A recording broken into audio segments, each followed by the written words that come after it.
If we talk about thyroid neoplasms, तो usually तो thyroid tumours होते हैं वो सर्कमस्क्राइब बिनाइन एडेनोमास ही होते हैं मोस्टली, वहाँ से लेके एग्रेसिव एनाप्लास्टिक कार्सिनोमास भी हो सकते हैं जो कि बहुत रेयर होते हैं। अगर आपके पास थायराइड नोड्यूल यूजुअली आपको नजर आ रहा है तो मोस्ट ऑफ द टाइम या तो वो बिनाइन एडेनोमा होगा या वो नॉन न्यूप्लास्टिक कंडीशन होगी, जैसे मल्टीनोडुलर गोइटर है या सिस्ट है या फिर फोका थायराइडाइटिस है।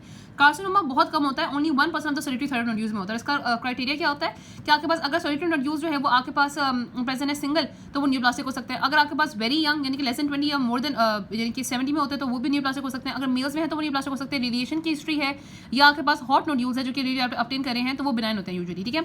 अब होता है क्या कि मेन अच्छी टेक्निक होती है सबसे पहले कि फाइनल एस्पिरेशन। आपको जो है वो एक बल्ज नजर आ रहा है, थायराइड में नजर आ रहा है, वहां पे आप ऑब्वियसली नीडल इंसर्ट करो, प्लंजर से उसको निकालो, जो भी मास आया है उसको आप स्लाइड पे रखो, स्मेयर बनाओ, उसको एब्जॉर्व कर लो, ये बहुत अच्छा होता है। आगे देखेंगे फॉलिकुलर कार्सिनोमा के लिए अच्छा नहीं होता। अभी हम बेनाइन की बात करें, लेकिन एफएनएसी जो है वो की जाती है इनकी डायग्नोसिस के लिए।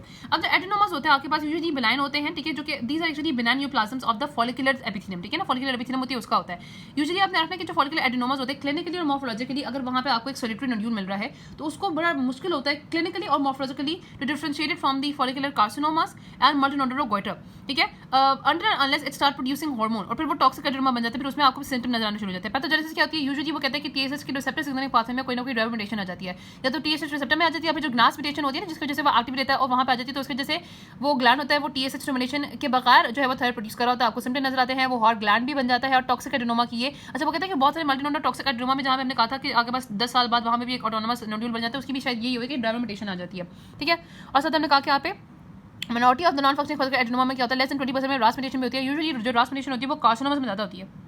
ओके, टिपिकल थायराइड नोड्यूल होता है वो सोलिटरी होता है, इसमें सेवेरिकल लीजन होती है जो कि सराउंडिंग नॉन न्यूप्लास्टिक थायराइड को कंप्रेस भी कर रहा होता है, वेल डिमार्केटेड होता है, इंटैक्ट उसका कैप्सूल होता है। माइक्रोस्कोपिकली जब आप देखते हैं ना तो आपको वहाँ पे यूनिफॉर्म फॉलिकल नजर आते हैं जिनमें कलर प्रेजेंट होता है। कुछ ऐसे सेल्स होते हैं जिनमें हर्टल सेल चेंज आ जाता है। आपको पता है हर्टल सेल है जो कि आपको पता है ना, हमने पढ़ा था कि हर्टल सेल ऑक्सीफर सेल वो होते हैं जिनमें ब्राइटली ईओसिनोफिलिक सेरेब्लाज्म हो जाते हैं, ग्रैनुलर। ये यूजुअली आपने पहले देखा था जो आपके हाशिमोटो थायराइडिस में ऐसा हो जाता है। यहाँ पे आपको नजर आ रहे हैं, हाँ ये हर्टल सेल एडेनोमा, ठीक है। आपको बहुत ज्यादा जो है ना वो डार्क न्यूक्लियस नजर आ रहा है, हाइपरक्रोमैटिक और साथ आपको यहाँ पे सेरेब्लाज्म बहुत ज्यादा नजर आ रहा है, ठीक है। अच्छा खैर, तो ये चेंज भी आ सकता है जो उसको अच्छा यहाँ पे ये भी हो सकता है कि इन्हीं आपके पास एडेनोमा के अंदर क्या हो जाए कि वहाँ पे आपके फोकल न्यूक्लियर प्लियोमॉर्फिज्म एटिपिया और प्रोमिनेंट न्यूक्लियर जिसको फिर हम एंडोक्राइन एटिपिया कहेंगे, ठीक है। आपको पता है कि फॉलिकुलर एडेनोमा कार्सिनोमा में सिर्फ डिफरेंस जो होता है वो इन्वेजन कहा जाता है, ठीक है। जो इन्वेट करता है वो कार्सिनोमा बन जाता है। अब यहाँ पे इसके क्लिनिकल फीचर्स क्या होते हैं कि ये जो एडेनोमास होते हैं ये पेनलेस नोड्यूल्स होते हैं जो कि रूटीन फिजिकल एग्जामिनेशन में डिस्कवर होते हैं, सिर्फ आपके पास डिफिकल्टी इन स्वेलिंग कॉज करा रहे हैं। अगर तो ये टॉक्सिक एडेनोमास होते हैं तो फिर ये थायराइड ऑक्सीकॉज को करेंगे, अदरवाइज कॉज नहीं करेंगे, ठीक है। यूजुअली जो बिनाइन होता है ना जो आपके पास ऑब्वियसली फंक्शन नहीं होते हैं वो कोल्ड नोड्यूल्स होते हैं, ठीक है।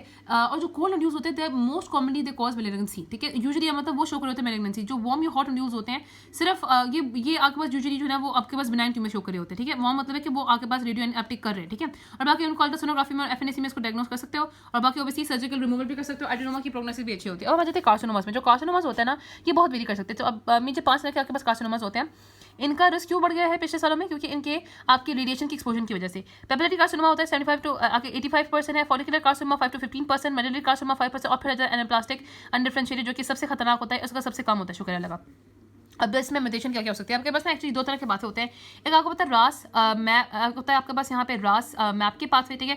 दूसरे यहाँ पे होता है पीएचसी के एक्ट पाथवे। तो इन दोनों में कहीं ना कहीं भी म्यूटेशन हो सकती है, ठीक है। आपको पता है कि ग्रोथ फैक्टर सेटर्स पे आके यहाँ पे बाइंड करता है, ठीक है। और फिर उसके बाद यहाँ पे डाउनस्ट्रीम सिग्नलिंग आती है और इनमें आपके पास जितने भी कैंसर है आपने बस इनमें कुछ म्यूटेशन आ रखी है। जैसे मैं पेपिलरी कार्सिनोमा की बात करती हूँ तो पेपिलरी कार्सिनोमा में अब यहाँ पे म्यूटेशन आपको बता देती हूँ। पेपिलरी कार्सिनोमा में आपने रखना है कि हर किसी में म्यूटेशन क्या होती है। मैं बात करती हूँ पेपिलरी कार्सिनोमा, आपने सिर्फ म्यूटेशन की कुछ नाम याद रखने हैं। पेपिलरी कार्सिनोमा में ये जो मेनली म्यूटेशन आ रही होनी है ना वो आपकी आ रही होती है मैप यहाँ पे मैप काइनेज पाथवे में, ठीक है। मैप काइनेज में पाथवे में आती है और यहाँ पे भी 2 जगह पे आती है। एक आपकी आती है, एक होती है रेड जीन जो होती है आपका टायरोसिन काइनेज रिसेप्टर, ठीक है। उसको हम यहाँ पे कहेंगे रिसेप्टर टायरोसिन काइनेज। दूसरे यहाँ पे होती है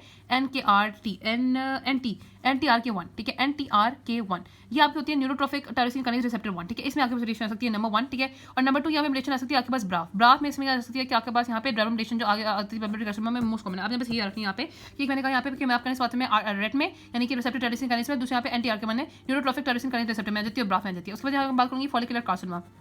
जो आपका फॉलिकुलर कार्सिनोमा है इसमें जो दूसरा पाथवे आ गया उसमें म्यूटेशन आ जाती है, यानी कि आपके पास यहाँ पे PI3 के एक्ट पाथवे म्यूटेशन आ जाती है। इसमें कहाँ का म्यूटेशन आती है, एक तो इसमें म्यूटेशन आती है नंबर 1, ठीक है। नंबर 1 म्यूटेशन आती है आपके पास होती है P10 जो होता है ना ये वाला, ये आपके पास होता है आपके पास सब कह सकते हो कि ये एक इसमें होती है गेन ऑफ फंक्शन म्यूटेशन ना, गेन ऑफ फंक्शन म्यूटेशन। अब ये होता है कि जो P10 होता है वो इसको नेगेटिवली रेगुलेट करे तो इसमें लॉस ऑफ फंक्शन म्यूटेशन आ जाती है, ठीक है। तो gain of function in the PI3 के एक्ट पाथवे और P10 म्यूटेशन इसमें जाती है फॉलिकुलर कार्सिनोमा में।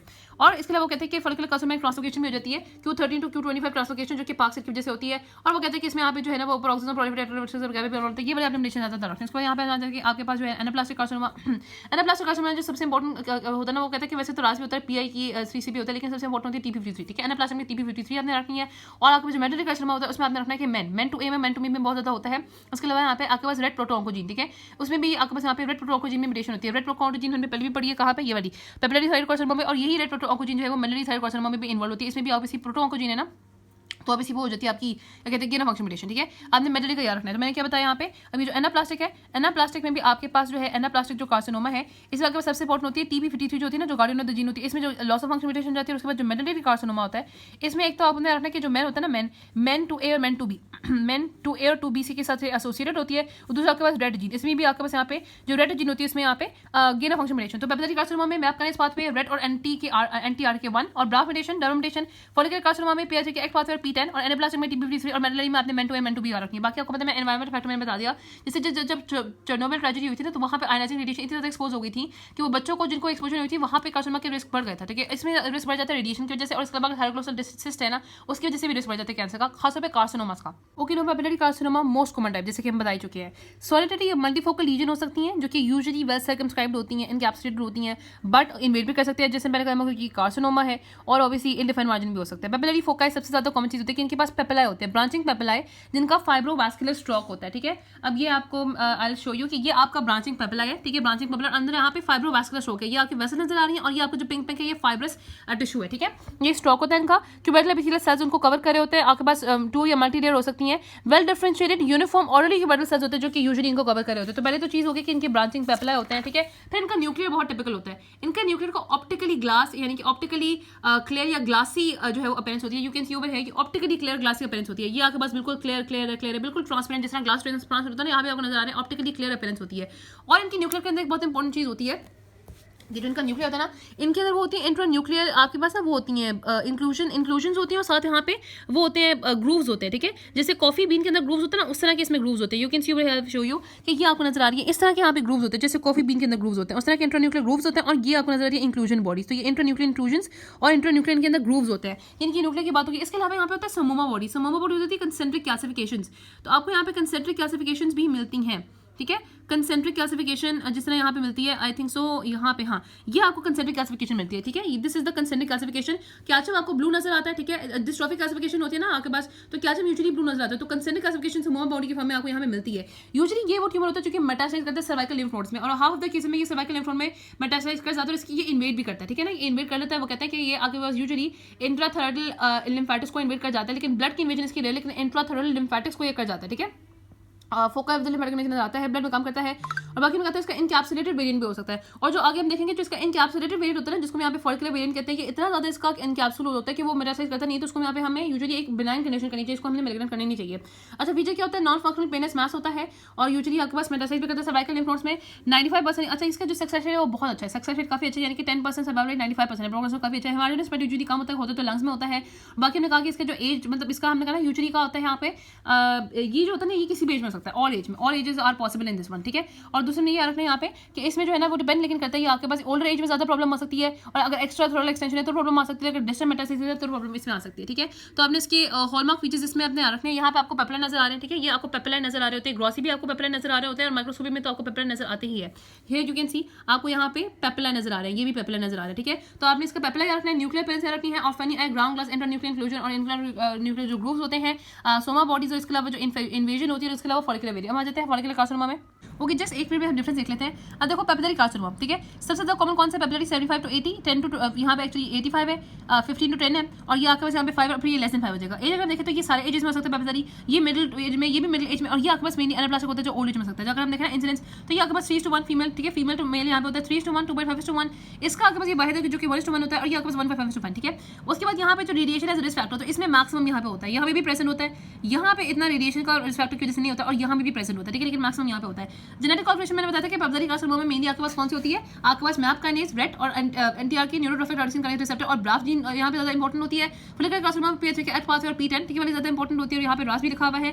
मेलिनरी कार्सिनोमा में रेटी और यहाँ पे आपके पास पी3 मेन इंपॉर्टेंट होती है। ठीक है, सेरेब्रल रीजन फॉलिकुलर फॉलिकुलर ये पैराफॉलिकुलर होता है। बाकी ग्रॉस आपको पता मैंने कहा था कि स्मॉल मल्टीफोकल हो सकता है, यहाँ पे मॉडरेट इन साइज होता है, नोडुलर होता है यूजुअली, ये आपके पास यहाँ पे मॉडरेट इन साइज होता है और ये आपके पास यहाँ पे इन्वेसिव ग्रोथ इसकी करता है। ठीक है, यहाँ पे पैथोग्नोमिक माइक्रोस्कोपी, न्यूक्लियर फीचर्स और पेपिलरी पैटर्न, यहाँ पे आपको पता है कि वेस्कुलर कैप्सुलर इन्वेजन, यहाँ पे जो सॉलिड आपको नेस्ट मिलता है अमाइलॉइड स्ट्रोमा और यहाँ पे आपके अनडिफरेंशिएटेड स्पिनल और जॉइंट सेल्स आपको नजर आ जाते हैं। ठीक है, यहाँ पे जो रीजन मेटास्टेसिस होती है, मेटास्टेसिस यहाँ पे यूजुअली इसमें कॉमन है, इसमें रेयर है, इसमें भी कॉमन है, इसमें भी कॉमन है रेयर केस में फॉलिकुलर में, और जो डिस्टल मेटास्टेसिस है वो भी इसमें काफी रेयर है, इसमें काफी रेयर है, वो फॉलिकुलर में कॉमन है और इसमें रेयर है। और यहाँ पे आपके पास एनाप्लास्टिक और यहाँ पे फॉलिकुलर में डिस्टल मेटास्टेसिस ज्यादा कॉमन है और जो आपके पास लोकल है वो पेप्सिडरी में ज्यादा कॉमन है। और मैंने कहा था कि 10 ईयर्स इसका आपके पास प्रोग्नोसिस सबसे अच्छा 95%, इसका 50 to 70, इसका 60 to 70, इसका यहाँ पे बहुत पुअर प्रोग्नोसिस है। फॉलिकुलर कार्सिनोमा जो होता है ये 5 to 15% होता है, ये यूजुअली मिडिल एज में होता है, अगेन ये भी फीमेल्स में ज्यादा कॉमन है, 3:1 होता है, 40 to 56 ईयर्स के फीमेल में होता है और ये यूजुअली वो कहते हैं कि डायट्री डेफिशिएंसी ऑफ आयोडीन की वजह से हो जाता है। अब देखो अगर मैं ग्रॉस देखती हूँ ना तो ग्रॉसली यहाँ पे आपको क्या नजर आता है, इर्रेगुलर थायराइड की लार्जमेंट होती है। ठीक है, follicular carcinoma may be either in the form of the solitary adenoma like circumscribed nodule or an obvious cancerous irregular thyroid enlargement and the cut surface of the show they will show tumor and necrosis and hemorrhages। ठीक है, आपको इस तरह की आपको tumour नजर आएगा, necrosis नजर आएगी, हेमरेज नजर आएगा, ये आपको फॉलिकुलर कार्सिनोमा में ग्रॉसली नजर आएगा। माइक्रोस्कोप की जब आप देखोगे तो यहाँ पे ये आपको पता चलेगा कि फॉलिकुलर पैटर्न होता है। ठीक है, तो यानी कि आपको डिफरेंट साइज के फॉलिकल्स मिलते हैं और वहाँ पर उनमें हाइपरक्रोमैटिक न्यूक्लियर होता है और सेरेब्रम जो कि नॉर्मल फॉलिकुलर सेल को रिसेंबल कर रहा होता है। ठीक है, uniform sales having small follicles reminiscent of the normal thyroid. हमने कहा था कि आपके पास यूजुअली फॉलिकुलर डिफरेंशिएशन इतनी ज्यादा नहीं होती। अच्छा, यहाँ पे हमने बताया था कि हर्टल सेल एक वेरिएंट होता है, कि हम देखेंगे हर्टल सेल वेरिएंट किस तरह का होता है, लेकिन ये आपको होता है नॉर्मली फॉलिकुलर सेल एडेनोमा। यहाँ पे आपको फॉलिकल सेल नजर आ रहे हैं, ये फॉलिकल आपको नजर आ रहा है, इनका आपको न्यूक्लियर देखो कितना डार्क नजर आ रहा है, हाइपरक्रोमैटिक न्यूक्लियर आपको नजर आ रहा है। ठीक है, ये आपका अच्छा ये भी बहुत इंपॉर्टेंट है कि जो आपके जो फॉलिकुलर कार्सिनोमा होता है इनका जो मेजर चीज होती है वो ये होती है कि ये आपके पास ये आपको नजर आ रहा है कैप्सूल, ये कैप्सूल को इन्वेट करें सेल्स। ठीक है, तो कैप्सूल को भी इन्वेट करें और ये आपको नजर आ रही है ब्लड वेसल्स, ये ब्लड वेसल्स को भी इन्वेट करें, तो इनके वैस्कुलर और कैप्सूल इन्वेजन बहुत ज्यादा में होती है, लिम्फ नोड इन्वेजन इतनी नहीं होती। ये आपकी बुक में डायग्राम है, यहाँ पे कैप्सूल इन्वेजन नहीं शो की गई, ये भी फॉलिकुलर कार्सिनोमा और ये भी फॉलिकुलर कार्सिनोमा। ठीक है, अब ये तो आपका वेल डिफरेंशिएटेड आपके पास यहाँ पे फॉलिकुलर एडेनोमा एक्चुअली जहाँ पे कैप्सूल भी बना हुआ है, ये फॉलिकुलर कार्सिनोमा जहाँ पे आपके पास वो इन्वेट करके सराउंडिंग स्ट्रक्चर्स को भी और ऑब्वियसली कैप्सूल से तो बाहर निकल गया। ठीक है, हमने बता दिया यहाँ पे कि इन्वेसिव हो सकता है infiltrating the thyroid parenchyma and the extra thyroidal soft tissue and minimally invasive हो सकता है। अब ये बात की कि फॉलिकुलर कार्सिनोमा में जो एडेनोमा में मेन डिफरेंस यही है कि वैस्कुलर और कैप्सूल जो इन्वेजन है वो ऑब्वियसली कार्सिनोमा में होती है, इसमें नहीं होती है। यहाँ पे वैस्कुलर इन्वेजन होती है, डायरेक्ट एक्सटेंशन होती है। ठीक है, so there are significant features but lymphatic invasion इसमें बहुत कम होती है। और यहाँ पे मैंने कहा था कि हर्टल सेल ऑन्कोसेरिक वेरिएंट इसमें खास तौर पे होता है कि जैसे फॉलिकुलर सेल्स हैं। ठीक है, अगर आपके पास ये जो फॉलिकुलर सेल है वहाँ पे आपके पास नॉर्मली ऑब्वियसली सेल प्रेजेंट है, उनका बहुत ज्यादा डार्क साइटोप्लाज्म मतलब डार्क न्यूक्लियस है, तो ये हाइपरक्रोमैटिक सेल्स है, ये तो आपकी फॉलिकुलर एडेनोमा हो गए। लेकिन इसका एक ना हर्टल सेल वेरिएंट होता है, हर्टल सेल वेरिएंट आपको पता है, हमने हर्टल सेल पढ़ते हैं हाशिमोटो थायराइटिस में, जो कि मैं कहता हूं उनका साइटोप्लाज्म बहुत बड़ा हो जाता है, तो ये सेल भी तो लंबे हो जाते हैं, दे बिकम लॉन्ग सेल्स। ठीक है, और लॉन्ग सेल्स होते हैं उनका साइटोप्लाज्म भी बहुत डार्क हो जाता है, न्यूक्लियस ऑलरेडी डार्क होता है, न्यूक्लियस ऑलरेडी हाइपरक्रोमैटिक होता है ना, साइटोप्लाज्म भी बहुत ज्यादा डार्क हो जाता है। ठीक है, साइटोप्लाज्म भी बहुत ज्यादा डार्क हो जाता है। मैं दिखाती हूँ, ये आपके हर्टल सेल वेरिएंट है, आपको बहुत नजर आ रहा है, बहुत ज्यादा बड़ा सा आपके पास यहाँ पे सेल्स भी बहुत बड़े हो गए हैं और वो भी बहुत ज्यादा इओसिनोफिलिक उनकी बढ़ गई है नेचर और हाइपरक्रोमैटिक भी हो गया। ठीक है, क्लिनिकल फीचर यही है कि आपके पास सोलिटरी और मल्टीफोकल नोड्यूल्स होते हैं ये। ठीक है, और जो है ना ये सोलिटरी आपके मल्टीफोकल नोड्यूल्स जो कि आपको नजर आ रहे हैं, ये हाइपर फंक्शनिंग यूजुअली वो कहते हैं कि ये आपके पास कोल्ड थायराइड नोड्यूल्स होते हैं, बहुत रेयर केस होता है कि हाइपर फंक्शनिंग और ये डिसेमिनेशन यूजुअली लंग और बोन और लिवर में ये कर जाते हैं। ऑब्वियसली मैंने कहा था कि तो डिसेमिनेट करते हैं ना, और वो कहते हैं कि इसमें बेटर है कि आप सर्जिकल एक्सट्रैक्शन नहीं करते हो और इसकी भी प्रोग्नोसिस वो कहते हैं कि 60 to 70% होती है, तो बस अच्छी होती है। ठीक है, मतलब पेप्सिडरी कार्सिनोमा जितनी तो नहीं होती लेकिन अच्छी ही होती है। अब जो एनाप्लास्टिक होता है ना कार्सिनोमा, ये मोस्ट कॉमन आपके ओल्ड एज में होता है, 7th to 8th decade of life में होता है, और ये भी अगेन वो कहते हैं कि फीमेल्स में ज्यादा कॉमन होता है, 1.5 इंसिडेंस ज्यादा फीमेल में होता है। ठीक है, accounting for less than 5% of the cancer. ठीक है, थायराइड ट्यूमर, और की बहुत ज्यादा एग्रेसिव होता है, ऑब्वियसली इसमें मॉर्टेलिटी 100% होती है, काफी ज्यादा होती है, इसकी प्रोग्नोसिस बहुत पुअर होती है। और हमने बताया था कि 1/4 ऑफ द पेशेंट होते हैं that have with the anaplastic thyroid carcinoma have a history of the well defined and differentiated thyroid carcinoma. ठीक है, अब इनमें क्या होता है, ये वाइड एग्रेसिव होता है, रैपिडली ग्रोइंग होता है, ये इन्वेड करता है आपके एडजेसेंट टिश्यू में, आपके सॉफ्ट टिश्यू में, ट्रैकिया में, एसोफेगस में। अगर आपको पता है ये ट्रैकिया में जाए तो आपके पास डिस्फीजिया हो सकता है, सॉरी डिस्पनिया हो सकता है, एसोफेगस में चला जाए डिस्फीजिया, देखो होशन से वॉइस भी कॉज करेगा, तो ये बहुत ज्यादा ग्रो करके ना मेनली इसका लोकल में सबसे ज्यादा होता है। ऐसा बल्कि मास ऑब्वियसली थायराइड कैप्सूल के बियॉन्ड ग्रो कर जाएगा, वहाँ पे ना आपके पास इसके 3 तरह के सेल हो सकते हैं। अब देखो ये इतना ज़्यादा पोली डिफरेंशिएटेड होता है, तो आप इसको ये नहीं कह सकते कि प्रॉपर्ली क्या। ऑब्वियसली आपको ग्रॉस में तो वही है, आपको नेक्रोसिस नजर आएगी, हेमरेज नजर आएगी, आपको बस मसल को भी इन्वेट कर सकते हैं। हिस्टोलॉजिकल देखें तो बहुत ही पोली डिफरेंशिएटेड, आप सेल्स को जो है ना वो बता नहीं सकते कि ये कौन से सेल्स है। हालांकि अगर कहीं पे आपको फोकस नजर आते हैं पेपिलरी कार्सिनोमा के या फिर फॉलिकुलर कार्सिनोमा के, तो आप बता सकते हो कि भाई पहले पेपिलरी था या पहले फॉलिकुलर था, उसके बाद यहाँ पे जो है ना वो आपका ये हो गया है एनाप्लास्टिक हो गया है। लेकिन बहुत ही मुश्किल से आपको 3 सेल, यहाँ पे स्पिनल सेल्स हो सकते हैं, ये सर आपको स्पिनल सेल हो सकते हैं, आपके पास यहाँ पे स्मॉल सेल, ये स्पिनल सेल या जाइंट सेल्स, इस तरह की आपके पास यहाँ पे इसकी प्रेस हो सकती है। अदरवाइज इसको यानी कि है ना वो किसी एक से रिलीज करना बहुत ज़्यादा मुश्किल हो सकता है, ठीक है। और बाकी इसकी प्रोग्नोसिस तो बहुत ही पुअर है, ठीक है। क्लिनिकल फीचर में बताती है इसकी प्रोग्नोसिस बहुत ज़्यादा पुअर है, ठीक है। अब हम चलते हैं मेडुलरी कार्सिनोमा में। मेडुलरी कार्सिनोमा आपके पास यहाँ पे बहुत ही डिफरेंट कार्सिनोमा है। ये वो कार्सिनोमा जो कि आपके पास अराइज करता है कहाँ पे, आपके सी सेल्स में, ठीक है। तो ये वहाँ से अराइज करते हैं सी सेल्स में, और ये न्यूरोएंडोक्राइन आपके पास कार्सिनोमा होता है। सी सेल्स में जो क्या कैल्शियम रिलीज करता है, कैल्शियम होता है वो हाइपोकैल्सीमिक हार्मोन होता है, ठीक है, हाइपोकैल्सीमिक। तो इसकी वजह से क्या होता है कि कैल्शियम का लेवल कम हो जाता है, हाइपोकैल्सीमिया हो जाता है, ठीक है ना। अच्छा, वो कहते हैं इसके अलावा सी सेल्स जो होता है वो आपके पास यहाँ पे सोमैटोस्टेटिन, सेरोटोनिन और यहाँ पे ये भी रिलीज करते हैं। इसके अंदर रखने के इसके 70% जो केसेस होते हैं ना, 70% केसेस वो होते हैं आपके स्पोरेडिक, यानी कि ऐसे ही हो जाते हैं, और 30% इसके जो केसेस होते हैं वो होते हैं फेमिलियल, ठीक है। अच्छा, जो फेमिलियल होते हैं मैंने पहले भी बताया था आपके पास, मैंने जीन्स पढ़ी थी कि they are associated with the men 2A and 2B, but इन दोनों केसेस में क्या होता है कि RET में म्यूटेशन होती है, which is this receptor tyrosine kinase, जो आपका है रिसेप्टर टायरोसिन काइनेज, उसमें जो म्यूटेशन है वो दोनों में, हमने कहा था direct mutation in the receptor tyrosine kinase जो है ना वो दोनों में ही प्रेजेंट होती है, ठीक है। तो यूजुअली हमने कहा था कि जो स्पोरेडिक कार्सिनोमा होता है यूजुअली फीमेल केसेस में विदाउट एसोसिएटेड मेन सिंड्रोम। अच्छा, अगर स्पोरेडिक कार्सिनोमा होता है, ठीक है, फेमिलियल केसेस में as well as familial cases without MEN syndrome, तो ये एडल्ट्स में होता है जो कि 5th और 6th डिकेड में होता है, ठीक है।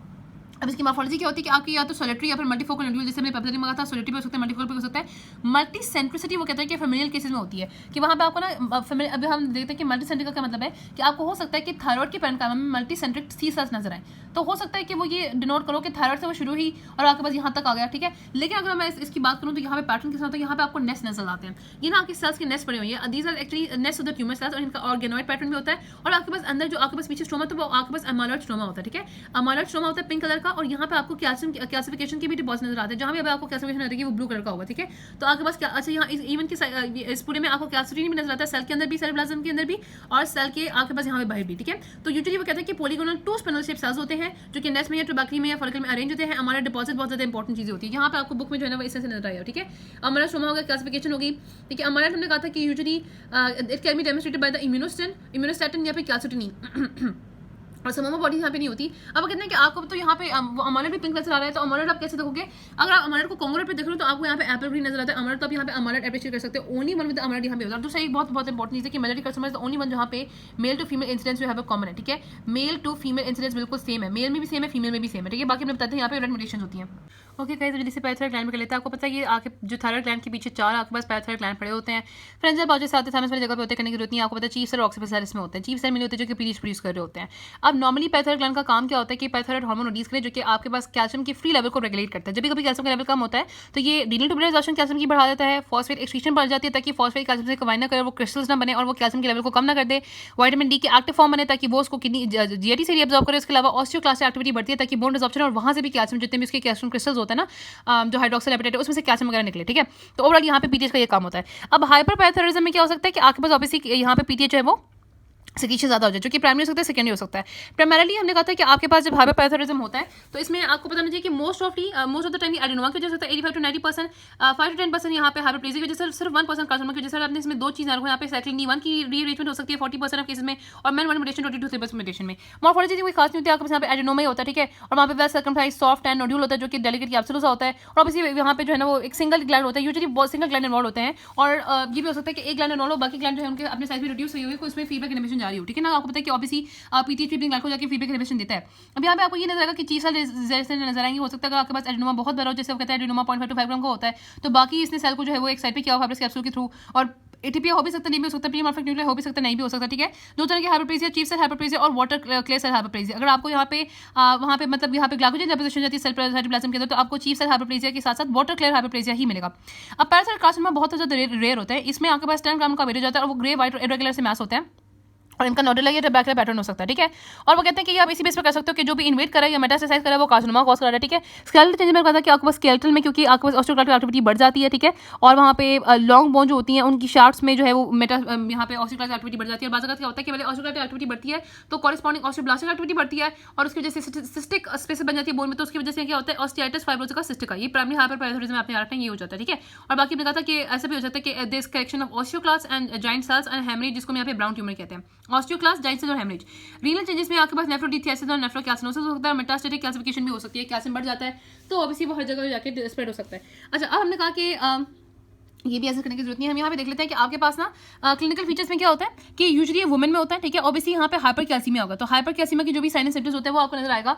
या तो हाइपर कैल्सीमिया की वजह और भी हो सकती है। यहाँ पे देखो ना, एक तो ये वजह होगी कि आपके पास ये पीटीएच वाली, जिसमें प्राइमरी सेकेंडरी हाइपरपाराथायरॉयडिज्म है, और यहाँ पे एक होता है फेमिलियर हाइपोकैल्सिमिक, यहाँ पे हाइपर कैल्सीमिया। ये मैं भी बता देती हूँ कि इसमें और यहाँ पे प्राइमरी हाइपरपाराथायरॉयडिज्म की डिफरेंस है। इसमें एक्चुअली ये होता है कि आपके पास जो है जो पेरिथायरॉयड के ऊपर रिसेप्टर्स होते हैं ना, वही अनरिस्पॉन्सिव हो जाते हैं, वो कैल्शियम के लेवल को सेंस नहीं करते। जब वो कैल्शियम के लेवल को सेंस नहीं करते तो पीटीएच जो है रिलीज होता रहता है, और मतलब नेगेटिव फीडबैक नहीं जा रहा होता ना, तो पीटीएच रिलीज होता रहता है। और साथ यहाँ पे किडनी में भी ये हो रहा है कि वो भी कैल्शियम के लेवल को सेंस नहीं करते, तो वो कैल्शियम को सिक्रीट भी नहीं करते, और आपके पास हाइपोकैल्सीयूरिया हो जाता है और हाइपर कैल्सीमिया हो जाता है। तो इस केस में क्या होता है कि आपके पास, इसको हम कैसे डिफरेंशिएट करेंगे पीटीएच से, कि पीटीएच में हाइपोकैल्सीयूरिया नहीं होता, पीटीएच में तो कैल्शियम ज्यादा एक्सक्रीट भी हो रहा होता है यूरिन से, अब प्राइमरी हाइपरपाराथायरॉयडिज्म में, जबकि यहाँ पे हाइपोकैल्सीयूरिया हो रहा होता है। और अगेन यहाँ पे चीज क्या है, पीटीएच ज्यादा है और कैल्शियम भी ज्यादा, ठीक है। तो ये आपके पास इसमें होता है एफएसएच में। और जो बाकी वजह होती है ना, उसमें आपके पास यहाँ पे मैलिग्नेंसी है, विटामिन टॉक्सिसिटी, मेमोलाइजेशन, ड्रग्स वगैरह, ठीक है। अब यहाँ पे बता दिया कि आपके पास जो लेबोरेटरी यहाँ पे आपको मिलेगी, यहाँ पे आपके पास प्राइमरी हाइपरपाराथायरॉयडिज्म में पीटीएच ज्यादा होगा और कैल्शियम भी ज्यादा होगा, और लेकिन फॉस्फेट कम होगा, क्योंकि पीटीएच होता है ना मेनली फॉस्फेट थ्रशिंग हार्मोन होता है, वो आगे जो खुद ज्यादा हो तो वो पीटीएच को निकालता है, ठीक है। इसके अलावा यहाँ पे जो सिम्टम होते हैं वो होते हैं आपके पास painful bones, renal stones, abdominal growth, psychic moans, ठीक है। बोन्स पेनफुल होंगे, ऑब्वियसली पेन होगी यहाँ पे इसकी वजह से, और आपके पास ऑब्स्ट्रक्टिव यूरोपैथी हो सकती है। एब्डोमिनल ग्रोन्स आपके पास कॉन्स्टिपेशन, पेप्टिक अल्सर, पेक्टोराइटिस, कोलेस्ट्रॉल हो सकते हैं। डिप्रेशन, लेथार्जी, सीजर्स, क्योंकि आपके पास कैल्शियम जो है वो नर्व की एक्साइटमेंट को, आपके पास अगर हाइपर कैल्शियम होता है तो वो नर्व की एक्साइटेबिलिटी को कम कर देता है। न्यूरोमस्कुलर एब्नॉर्मलिटीज हो सकती है, और पोलियूरिया, पोलीडिप्सिया भी हो सकता है, ठीक है। अब जो सेकेंडरी हाइपरपाराथायरॉयडिज्म मतलब होता है कि किडनी की वजह से, किडनी डिजीज की वजह से, अगर किडनी डिजीज की वजह से कैल्शियम बहुत ज्यादा लॉस हो रहा है और कैल्शियम की क्रॉनिकली लो लेवल है, तो उसको बढ़ाने के लिए पीटीएच बनता है, और पीटीएच बढ़ता इतना ज्यादा कि वो सेकेंडरी हाइपरपाराथायरॉयडिज्म कॉज कर देता है, ठीक है। अब इसमें वो कहते हैं कि इसकी क्या वजह हो सकती है कि आपके पास हाइपोकैल्सीमिया हो गया, कि एक तो यहाँ पे आपके पास यहाँ पे हाइपरफॉस्फेटीमिया हो जाए और वो कैल्शियम से बाइंड कर जाए, और दूसरा क्या होता है कि आपके पास विटामिन डी की एक्टिविटी कम हो जाए। किडनी डिजीज की वजह बता रही हूँ कि किडनी डिजीज में हाइपरफॉस्फेटीमिया होगा, क्योंकि फॉस्फेट भी नहीं रिलीज हो रहा, तो वो कैल्शियम से बाइंड कर जाता है, उसकी वजह से कैल्शियम कम हो गया। और दूसरा क्या होगा कि विटामिन डी की एक्टिविटी नहीं है, तो वो भी कैल्शियम का जब नहीं करा। तो यहाँ भी यही है कि आपके पास वही हाइपरप्लास्टिक आपको पैराथायरॉयड ग्लैंड नजर आएंगे, मॉर्फोलॉजी तो वही है, वाटर क्लेयर सेल आपको नजर आएंगे, बोन जेनिस से नजर आ सकते हैं, ठीक है। बाकी रीनल ऑस्टियोडिस्ट्रोफी भी इसमें हो सकती है। सेम कैल्शियम लेवल ना यहाँ पे नॉर्मल हो जाता है, क्योंकि होता है कि जो अगर कैल्शियम लेवल कम हो जाता है कभी भी, तो पीटीएच तो रिलीज हो ही रहना ना, कंपनसेटरी पीटीएच रिलीज तो हो ही रहता है, वो तो आपके पास नॉर्मल को कर देता है। और बाकी वो कहते हैं कि बाजू का होता है कि मेटास्टेटिक कैल्सिफिकेशन, ये कैल्सिफिकेशन की वजह से ये हो जाता है कि आपके पास ये जो है वो मिल जाते हैं ये दोनों चीजें, और जो है ना ये आपके पास कैल्शियम और फॉस्फेट ब्लड वेसल में डिपॉजिट होके, तो यहाँ पे कैल्सीफाइलेक्सिस कॉज सकता है, स्किन और बाकी ऑर्गन्स में ना कैल्सीफाइलेक्सिस भी कॉज कर सकते हैं। अच्छा, एक चीज होती है टर्शियरी हाइपरपाराथायरॉयडिज्म। टर्शियरी तब होती है अगर आपके पास बहुत देर तक आपके पास सेकेंडरी हाइपरपाराथायरॉयडिज्म क्यों हुई थी, किडनी डिजीज की वजह से। लेकिन अगर ये हो जाए कि इस सेकेंडरी हाइपरपाराथायरॉयडिज्म में ही during the course of time उसी ग्लैंड में पैराथायरॉयड में वही ऑटोनमस नोड्यूल बन जाए जो कि खुद से पीटीएच रिलीज करना शुरू कर दे, तो उसको हम टर्शियरी हाइपरपाराथायरॉयडिज्म कहेंगे। तो क्या क्या आपको सिम्टम नजर आए, आपको यहाँ पे ये आपके पास चीजें नजर आएंगी, ठीक है ना। तो ये मैंने बता दिया। अब यहाँ पे नेक्स्ट चीज होती है हाइपोपैराथायरॉयडिज्म। तो ये हो सकता है सर्जिकल एब्लेशन की वजह से, ठीक है। यानी कि देखो, जब हमने बात की ना कि जब थायराइड का कैंसर होता है तो उसको रिमूव करने के लिए थायराइडेक्टमी करते हैं, तो थायराइडेक्टमी हो या फिर सर्जिकल डिसेक्शन, उसमें हो सकता है कि ग्लैंड में रिमूव हो जाए, ठीक है, पैराथायरॉयड ग्लैंड, या फिर आपके पास कंजेनिटली एब्सेंट ऑफ डायजोर सिंड्रोम या ऑटोइम्यून थायराइडिस हो सकता है, ऑटोइम्यून वगैरह ना। इसमें क्या आपको सिम्टम नजर आते हैं, वही आपके पास टिंगलिंग है, मसल स्पैज़म है, फेशियल ग्रिमेसेस हो सकते हैं। क्यों? क्योंकि आपके पास जब कैल्शियम कम होता है ना, इसमें होता है हाइपोकैल्सीमिया, तो वो आपके पास नर्व की एक्साइटेबिलिटी को बढ़ा देता है। कार्डियल स्पैज़म होता है, टन्नी हो सकती है, कार्डियक अरिथमिया, सीजर्स, मतलब जहां भी इलेक्ट्रिकल एक्टिविटी वो डिस्टर्ब हो जाती है। अगर हम अब यहाँ पे लैब लिखेंगे तो लैब में आपके पास क्या होगा, देयर वुड बी हाइपोकैल्सीमिया, ठीक है, कैल्शियम कम होगा, ठीक है, कैल्शियम आपके पास कम होगा, और साथ इसके अलावा आपके पास जो है एक्साइटेबल न्यूरॉन्स होगा, पीटीएच भी कम होगा, और फॉस्फेट यहाँ पे बढ़ा हुआ होगा। फॉस्फेट क्यों बढ़ा हुआ होगा? क्योंकि आपके पास पीटीएच कम है, ठीक है। यहाँ पे दो साइन भी आपके होते हैं, चौवास्ट्रिक साइन होता है, ट्रोसो साइन, ठीक है। अब ये आपको पता है कि एक तो मैंने एक्साइटेबल न्यूरॉन्स होती है, टेट्री हो सकती है। चौवास्ट्रिक साइन क्या होता है कि आपके जब हम फेशियल नर्व पे पुश करते हैं ना, फेशियल नर्व आपके पास होती है 1 सेंटीमीटर अबव द ज़ाइगोनिक प्रोसेस, तो पूरे फेशियल मसल की स्पैज़म होती है, ऑब्वियसली एक्साइटेबिलिटी की वजह से। ट्रोसो साइन क्या होता है कि जब हम कर्व डालते हैं तो ब्रेकियल नर्व की एक्साइटमेंट की वजह से आपकी ये फ्लेक्स हो जाता है आपका रेस्ट और मेटाकार्पोफ्रेंजियल जॉइंट। सो एंडोक्राइन पैंक्रियास की अगर हम बात करते हैं तो ये वो पोर्शन है पैंक्रियास का जिसमें आपके पास अल्फा, बीटा, डेल्टा और पीपी सेल्स होते हैं। अल्फा सेल्स आपके ग्लूकागॉन, बीटा सेल्स इंसुलिन, और आपके डेल्टा सेल्स जो है वो सोमैटोस्टेटिन, और PP cell pancreatic polypeptide release करते हैं। कुछ माइनर सेल्स भी होते हैं जिसमें D1 सेल्स हैं जो कि वीआईपी रिलीज करते हैं, एंडोक्रोमेफिन सेल्स जो कि सेरोटोनिन रिलीज करते हैं। अच्छा, अब ये इंसुलिन जो है इसका काम क्या होता है? Remember this thing, it is an anabolic hormone, ठीक है। ये जब भी आप अपनी मील लेते हो तो मील के बाद ग्लूकोज जो आपकी ब्लड में जाती है, ये उस ग्लूकोज को आपकी सेल्स के अंदर लेके जाती है। और 3 टारगेट टिश्यूज मेन जो आपके पास होते हैं उसमें लिवर है, लिवर है आपका, मसल है, और एडिपोज टिश्यू है। लिवर में जाके ये ग्लूकोज को अंदर लेके जाके एज अ ग्लाइकोजन स्टोर कराती है, मसल में भी एज अ ग्लाइकोजन स्टोर कराती है, और आपके एडिपोज में जाके एज एन आपके फैट स्टोर कराती है, ठीक है। ये हमने बता दिया कि किस तरीके से डिफरेंट यहाँ पे जो है ना वो छोटे छोटे एंडोक्राइन की हमने थोड़ा सा बात कर ली। अब डायबिटीज मेलिटस क्या होता है कि अगर आपके पास इंसुलिन की डेफिशिएंसी हो जाती है, हमने इंसुलिन का काम देख लिया कि ये अपने टारगेट ऑर्गन में जाके इंसुलिन को ग्लूकोज को यूटिलाइज कराती है और एनाबॉलिक हार्मोन प्रोटीन की भी सिंथेसिस कराएगी और लिपिड की भी सिंथेसिस ये कराती है। तो जब ये नहीं होगा तो इसमें एक मेटाबॉलिक डिसऑर्डर हो जाता है जहाँ पे हाइपरग्लाइसीमिया होता है। एक्चुअली हम कहते हैं कि यहाँ पे एक ट्राइड होता है ऑफ पी, पॉलीडिप्सिया, पॉलीयूरिया और यहाँ पे जो है ना वो यहाँ पे पॉलीडिप्सिया होता है, पॉलीयूरिया होता है और पॉली एक और होता है जिसमें भूख भी ज़्यादा लगती है, वो पता नहीं उसको क्या कहते हैं। तो अभी लेकिन होता है कि अगर in the long run diabetes की वजह से होता ही है कि अगर आपकी जो ग्लूकोज की कंसंट्रेशन है वो बहुत देर तक ज़्यादा रहती है तो ये आपके जो है वो आपके लॉन्ग रन में आपके मैक्रोवैस्कुलर कॉम्प्लिकेशन कॉज कराता है और किडनीज और आइज और नर्व्स और ब्लड वेसल्स को डैमेज करता है। माइक्रोवैस्कुलर में आपकी एथेरोस्क्लेरोसिस हो सकती है, मायोकार्डियल इंफार्क्शन वगैरह हो सकता है, ठीक है, एंजाइना वगैरह है। और जो आपकी मैक्रोवैस्कुलर है उसमें नेफ्रोपैथी, न्यूरोपैथी और आपकी रेटिनोपैथी ये प्रॉब्लम्स कॉज करा रहा है, ठीक है। यही वजह है आपके पास यूएस में कि आपकी बड़ी जल्दी ये renal disease, adult onset blindness और आपके पास यहाँ पे एम्पुटेशंस का कॉज बन रहा है, ठीक है। आजकल तो वो कहते हैं कि इसको सेडेंटरी लाइफस्टाइल के साथ इसको एसोसिएट किया जाता है जिसको यहाँ पे डायबिसिटी कहते हैं। अच्छा, इसकी डायग्नोसिस कैसे होती है? नॉर्मल आपको बताना चाहिए कि जो एक बंदे का ग्लूकोज लेवल होता है ना वो नॉर्मली होता है 70 to 120 के दरमियान, ठीक है। लेकिन जो डायबिटिक पेशेंट होता है उसमें फास्टिंग ब्लड ग्लूकोज लेवल होता है वो होता है greater than equal to 126 milligram per decilitre और 6.8 मिलीमोल पर लीटर। और जो रैंडम प्लाज्मा ग्लूकोज लेवल होता है वो होता है यानी कि 200 मिलीग्राम पर डेसीलिटर और 11.1 मिलीमोल पर लीटर। और अगर 2 आवर्स आप यहाँ पे होता है ओरल ग्लूकोज टेस्ट जहाँ पे हम यहाँ पे 75 ग्राम देते हैं प्लाज्मा ग्लूकोज के, और इसके बाद अगर इसके 2 घंटे के बाद भी आपके पास 200 ही मिलीग्राम पर डेसीलिटर का लेवल होता है और जो ग्लाइसेरेट यहाँ पे हीमोग्लोबिन होता है वो होती है 6.5%, ठीक है। तो इसका डायग्नोस्टिक क्राइटेरिया होता है। और ये भी वो कहते हैं कि आपके पास फास्टिंग प्लाज्मा बल्कि रैंडम प्लाज्मा के अलावा बाकी जितने भी होते हैं उनको आप रिपीट करते हो, है ना। रैंडम प्लाज्मा के अलावा बाकी जो टेस्ट होते हैं उनको रिपीट करते हो, सेकंड डे को कंफर्म करते हैं, फिर उसको ट्रीट करते हैं। अब वो कहते हैं कि जरूरी नहीं कि ग्लूकोज की आपके पास जो कंसंट्रेशन वो सिर्फ इन्हीं केस में ज़्यादा हो, बर्न्स में, ट्रॉमा में, इन्फेक्शन में भी ज़्यादा हो जाती है। जितने भी स्ट्रेस हार्मोन्स होता है ना आपके जैसे कैटेकोलामीन्स हैं और आपके जो कोर्टिसोल है ये भी ग्लूकोज की कंसंट्रेशन बढ़ा देते हैं, ठीक है। अब यहाँ पे अपने रखने के कुछ लोगों में इम्पेयर ग्लूकोज टॉलरेंस होती है, उनमें फिर ये जो वैल्यूज होती है वो इस तरह से तुमने कहा था कि जो नॉर्मल पेशेंट होता है, नॉर्मल पर्सन होता है, उसका जो फास्टिंग ब्लड ग्लूकोज होता है वो लेस देन 100 होना चाहिए, 80 to 100 के दरमियान। और जो आपका मील के बाद होता है वो 140 से कम होना चाहिए। प्री डायबिटिक वो होता है कि जिसका आपके पास फास्टिंग ब्लड ग्लूकोज लेवल 102 जो है 126 के दरमियान हो और जो रैंडम ग्लूकोज लेवल होता है वो 140 to 199 के दरमियान हो तो वो प्री डायबिटिक हो जाता है। और एच बी वन उसका 5.7 to 6.4 के दरमियान हो, ठीक है ना। तो ये हमने कहा कि जिन लोगों में प्री डायबिटिक होता है उसमें से 1/4 होता है जो कि डायबिटीज डेवलप कर जाता है। इसकी जो क्लासिफिकेशन है वो बहुत ज़्यादा है। टाइप 1 डायबिटीज में तो आपके पास यहाँ पे जो है ना बीटा सेल डिस्ट्रक्शन होगी। टाइप 2 डायबिटीज में आपके पास बहुत अच्छे जेनेटिक डिफेक्ट हो सकते हैं जिसमें मोडी बहुत कॉमन है और मोडी की कोई टाइप्स होती है, कोई 6 टाइप्स होती है, वो बहुत कॉमन होती है, ठीक है। बाकी हो सकता है कि इंसुलिन के एक्शन में डिफेक्ट और इंसुलिन की जो होता है ना बीटा सेल्स उसमें डिफेक्ट हो सकते हैं। अच्छा, उसको जो बीटा सेल में डिफेक्ट होता है उसमें यहाँ पे होता है मेच्योरिटी ऑनसेट डायबिटीज जो होता है ना, मेच्योरिटी ऑनसेट डायबिटीज उसमें यूजुअली आपके पास होता है आपके रिसेप्टर्स होते हैं, पोटेशियम चैनल्स होते हैं ना इंसुलिन के ऊपर बीटा सेल्स के, उनके ऊपर रिसेप्टर्स होते हैं, उनको हम कहते हैं सल्फोनाइल यूरिया रिसेप्टर्स। प्रोबेबली उनमें म्यूटेशन आती है जिसकी वजह से आपके पास ये होता है मोटी। अच्छा, इसके बाद यहाँ पे पैंक्रियास के डिसऑर्डर्स हो सकते हैं जिसमें इंसुलिन प्रोड्यूस हो, ठीक है। एंडोक्राइनोपैथीज हो सकती हैं, इन्फेक्शन हो सकते हैं, ये बहुत इंपॉर्टेंट है। आपके साइटोमेगाला, कॉक्सिकी वायरस और यूरोबेला ये भी आपके डायबिटीज कॉज कर सकते हैं। ड्रग्स बहुत ज़्यादा है, ग्लूकोकॉर्टिकॉइड्स है, थायराइड से एगनिस्ट होते हैं और इसके अलावा गेस्टेशन डायबिटीज, ठीक है। आपको मेन पैथोजेनेसिस तो पता ही है। टाइप 1 डायबिटीज में क्या होता है कि ऑटो इम्यूनिटी होती है, सेल्फ टॉलरेंस। आपको पता है कि जो सेल्स जो कुछ टी सेल्स होते हैं जिनको किल करना चाहिए हमें, वो वाले टी सेल के हमारे वो बीटा सेल को डिस्ट्रॉय ना करें, लेकिन when there is failure of deletion of those T cells which will kill the beta cells of our pancreas, तो obviously ऑटोमिन एक्ट यहाँ पे होता है और ऑटोमिन यहाँ पे डिफिशिएंसी हो जाती है, बीटा सेल डिस्ट्रक्शन होती है, 5 to 10% ये होता है। ये 20 ईयर्स ऑफ एज में ज़्यादा होता है। जुबिलेंट ऑनसेट भी कहते हैं, IDDM भी कहते हैं। जो टाइप 2 डायबिटीज होती है इसमें क्या होता है कि आपके इसमें मसला होता है टारगेट ऑर्गन्स में, इसमें तक इंसुलिन बन रहा है लेकिन इंसुलिन रेजिस्टेंट हो जाती है। जो टारगेट ऑर्गन है वो इंसुलिन का इफेक्ट को एक्सेप्ट नहीं करते, इंसुलिन का इफेक्ट शो ही नहीं करते, ठीक है। ये मोस्ट कॉमन होता है। इसमें रिलेटिव इंसुलिन डेफिशिएंसी होती है। इसमें क्वांटिटेटिव इफेक्ट होता है, इंसुलिन की क्वांटिटी नहीं होती, इसकी क्वालिटी यहाँ पे ठीक नहीं होती, ठीक है। इसको हम एडल्ट ऑनसेट भी कहते हैं क्योंकि रेटेड एंड लाइफ साफ होता है। और बाकी कहते हैं किडनी, नर्व्स, आइज में इफेक्ट होती है। अगर हम बात करें नॉर्मल इंसुलिन की तो नॉर्मल इंसुलिन का फंक्शन वही है जो बिल्कुल आपको सबको पता है, इसमें कोई ऐसी मुश्किल बात है ही नहीं। आपको पता है कि नॉर्मली आपके पास इंसुलिन जब आता है ग्लूकोज के अंदर, आपके जो भी इंसुलिन होता है आपके मसल में 100% में जाके काम करता है तो ग्लूकोज को अंदर लेके जाना होता है, ना तो ग्लाइकोजन की फॉर्म में वो स्टोर होता है या फिर जब एनर्जी चाहिए तो एटीपी फॉर्म में बनाता है और लिपिड्स की फॉर्मेशन होती है। आप जानना है कि इंसुलिन जो होता है ना टाइप 1 डायबिटीज में आगे हम देखेंगे, टाइप 1 डायबिटीज में इंसुलिन बिल्कुल भी प्रेजेंट नहीं होती, तो बिल्कुल लैपोलिसिस होना शुरू हो जाती है। टाइप 2 डायबिटीज में क्या होता है कि इतनी तो इंसुलिन प्रेजेंट होती है कि एनफ यानी कि लैपोलिसिस नहीं होने देती, लेकिन क्योंकि आपको पता है कि नॉर्मली इंसुलिन जो है वो प्रोटीन आपके प्रोटीन को भी बना रही है और लिपिड को भी बना रही है, लिपिड स्टोर लेट डाउन कर रही है और प्रोटीन की यानी कि लिपोलाइसिस नहीं होने देती।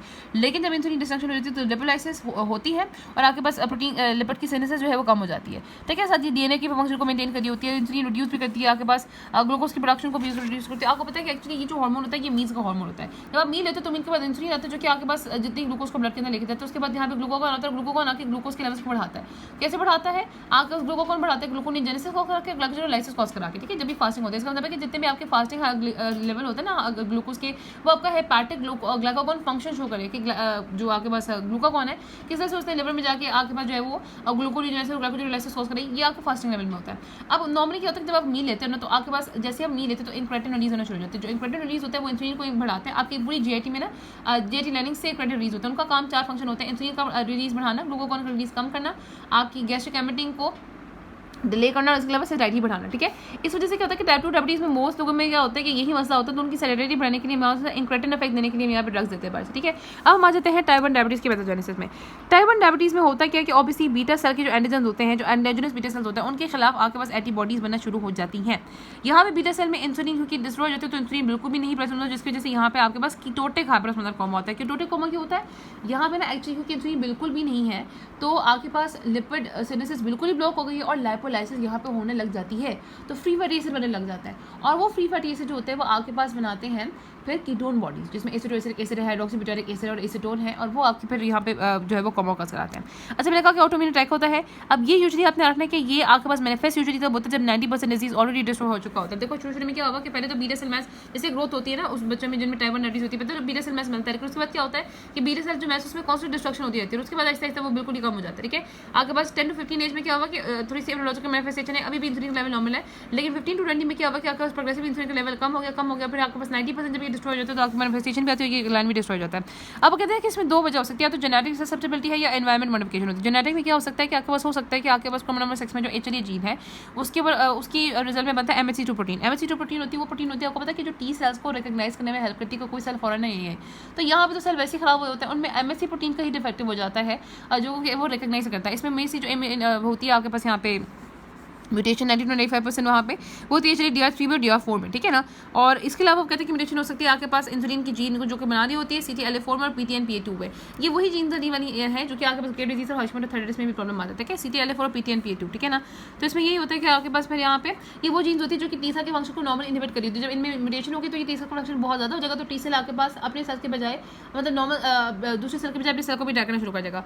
बाकी हमने कहा था कि कुछ आपके पास एनवायरमेंटल प्रीडिस्पोजिशन हो सकते हैं इन्फेक्शन। अब कुछ ऐसे इन्फेक्शन उन्होंने कहा कि मम्स और और आपके जो कॉक्सिकी वायरस है ना, हो सकता है इनके ऊपर जो एपिटोप्स हैं वो हमारे बीटा सेल के एंटीजन को रिजेबल कर रहे हैं, तो उनके खिलाफ जब एंटीबॉडी बनी तो वो हमारे बीटा सेल को भी डिस्ट्रॉय करते हैं। तो ये दूसरी आपके पास पैथोजेनेसिस की वजह हो सकती है।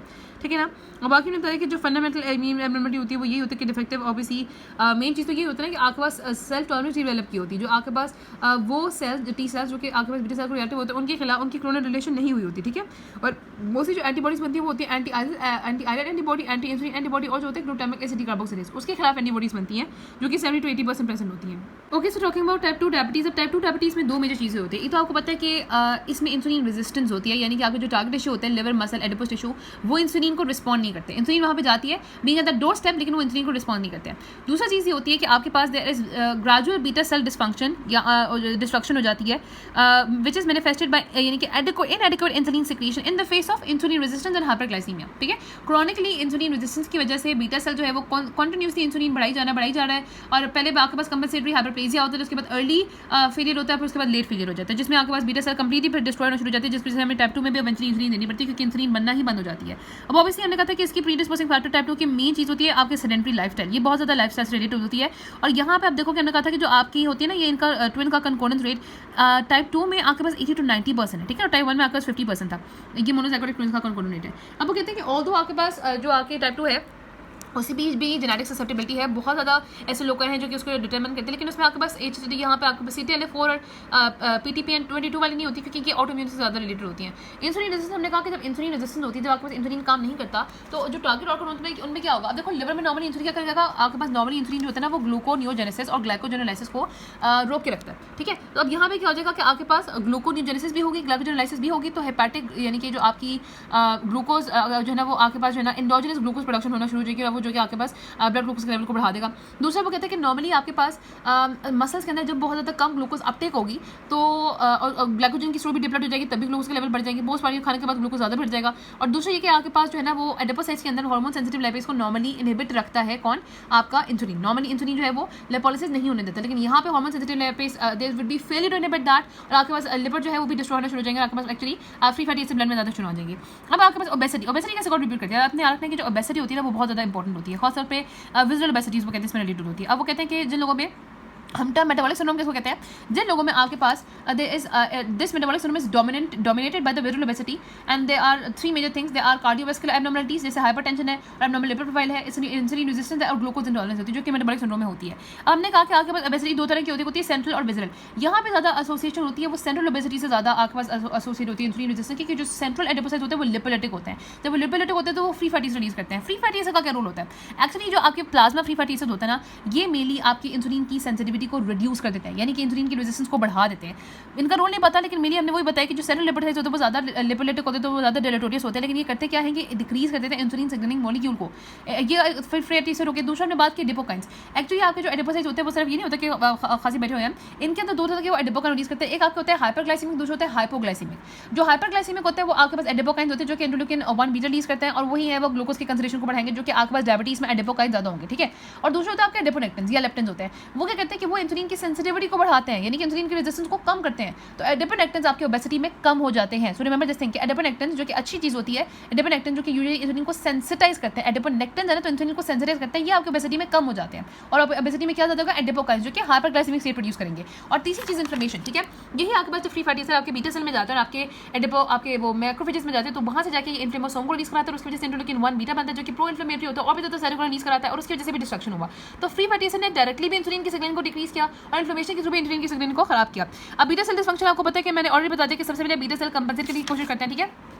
पहले आपके पास बीटा सेल में क्या होता है कि पहले ना वो आपके पास बनाना शुरू करते हैं, तो 50 ईयर्स के बाद जब वो बनाते रहते कंपल्सरी हाइपरप्लेजिया होता है, फिर वो कहते हैं कि बीटा सेल कंपनसेशन हो के बीटा सेल फेलियर इवेंचुअली हो जाता है। या आपके पास तो उसमें हमने कहा था कि क्या कौन सी चीज़ होती है, एक तो लिपोटॉक्सिसिटी एक कंट्रीब्यूट करती है उसको, ठीक है, ग्लूकोटॉक्सिसिटी इसको कंट्रीब्यूट करती है, दूसरा इंक्रेटिन इफेक्ट कम हो जाता है। ऑब्वियसली ये नहीं होता कि जैसे खाना खाते हो इंसुलिन रिलीज होना शुरू हो जाए, ऐसा नहीं होता, ठीक है। और आपके पास अमाइलॉइड वहाँ पे आ जाते हैं, 90% डायबिटिक आइसोलेट्स में अमाइलॉइड आ जाते हैं। दूसरा कहते हैं कि आपके पास जो जीन्स इंसुलिन को कंट्रोल कर रही होती है उनमें भी पॉलीमॉर्फिज्म हो जाता है, तो उसको भी आर फ्रॉम द नॉन गपल, ठीक है, गपल यानी कि ग्लूकोटॉक्सिसिटी और आपके पास अमाइलॉइड जो आ जाता है, बाकी पॉलीमॉर्फिज्म, इसके अलावा इंक्रेटिन इफेक्ट और लिपोटॉक्सिसिटी।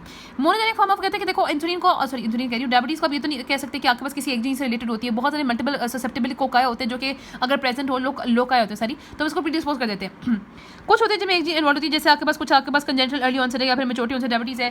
कहा जाता है कि मेच्योरिटी ऑनसेट डायबिटीज में जो बीटा सेल की फंक्शनिंग वाली जीन होती है ना, जैसे हमने कहा था कि प्रोबेबली इसमें आपके जो सिक्रेटोकॉक रिसेप्टर्स होते हैं पोटेशियम चैनल्स की, वो इन्वॉल्व होते हैं, जिसकी वजह से आपके पास मेच्योरिटी बहुत जल्दी जो है वो डायबिटीज शुरू हो जाती है, ठीक है। तो मतलब इसमें आप कह सकते हैं कि एक जीन इन्वॉल्व है। दूसरा वो कहते हैं कि कुछ लोगों में कुछ डिजीज में ऐसा होता है कि आपके पास मैटरनल डीएनए इन्वॉल्व होता है, तो उसमें वो कहते हैं कि बायलैटरल डेफिनेंस भी हो सकती है और आप इसी आपको डायबिटीज भी हो सकती है, ठीक है। तो ये बहुत कम होता है कि आपके पास जो है ना वो सिर्फ एक ही जीन में इन्वॉल्वमेंट हो। अब यहाँ पे आ जाते हैं बाकी 2 टाइप्स होती हैं, बाकी कौन सी टाइप हो सकती हैं।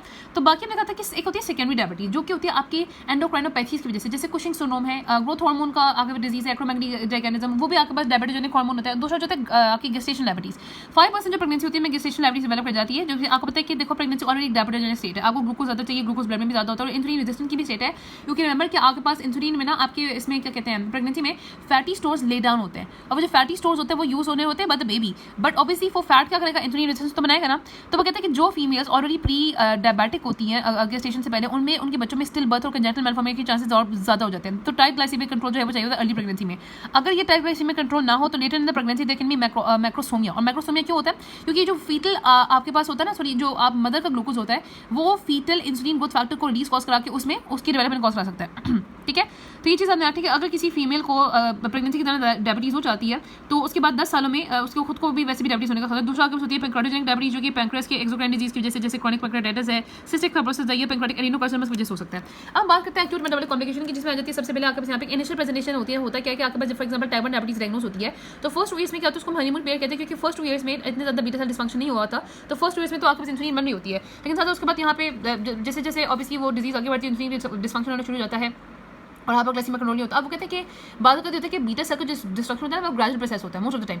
लेकिन जब आपके पास जो होता है ना एक स्टेज होता है between the impaired glucose tolerance and decrease glucose production, इसमें सिर्फ एक अब्रप्ट जो है कि चेंज होता है, जो कि फॉर एग्जाम्पल इन्फेक्शन है जिसने आपके पास ये चीज़ कॉज करा दी, ठीक है, उसमें आपके पास एक क्लासिकल क्राइड होता है पोलियूरिया पॉलीडिप्सिया पॉलीफेजिया। अब ये क्या होता है? अब देखो सबसे पहले क्या होगा कि आपके पास पोलियूरिया पॉलीडिप्सिया पॉलीफेजिया क्या होता है, क्योंकि आपके पास होता है ये कि हमने कहा था कि जब इंसुलिन नहीं है तो आपके ग्लूकोज बहुत ज़्यादा हो गया, ग्लूकोज बहुत ज़्यादा हो गया, क्योंकि आपके पास ग्लूकोनियोजेनेसिस भी होती है और ग्लाइकोजेनेसिस भी होती है, ग्लूकोज बहुत ज़्यादा हो गया और कीटोन भी बहुत ज़्यादा होगा, क्योंकि फ्री फैटी एसिड जा रहा है लिवर में, वो कीटोन बॉडीज बना रहे हैं। कीटोएसिडोसिस और हाइपरग्लाइसीमिया की वजह से क्या होगा कि जब वो किडनी में जाता है ना तो किडनी का जो थ्रेशोल्ड होता है, normal threshold for reabsorption of glucose, वो बढ़ जाता है, जिसकी वजह से ग्लूकोज भी आपके पास यूरिन में निकल रहा है, जो आपके पास यहाँ पे ग्लाइकोसोयूरिया हो रहा है और कीटोन यूरिया हो रहा है, तो उससे उन ऑस्मोल्स को फॉलो करते हैं वाटर भी निकल जाता है, तो आपके इलेक्ट्रोलाइट भी निकलते हैं, वाटर भी निकलते हैं, पोलीफेजिया पॉलीडिप्सिया हो गया, और उसकी वजह से फिर आपके पास प्याज भी ज़्यादा लगती है, पोलीडिप्सिया हो गया। और पोलीफेजिया क्या होता है? क्योंकि आपके पास यहाँ पे प्रोटीन और लिपिड कैटाबॉलिज्म होने लगता है, तो आपके पास सेल के अंदर एक नेगेटिव एनर्जी बैलेंस हो जाता है, जिसकी वजह से आपको भूख बहुत ज़्यादा लगती है। लेकिन एक पैराडॉक्सिकल स्टेट होती है कि भूख लग रही है लेकिन इसके बावजूद आपके पास जो है वो वेट लॉस हो रहा है।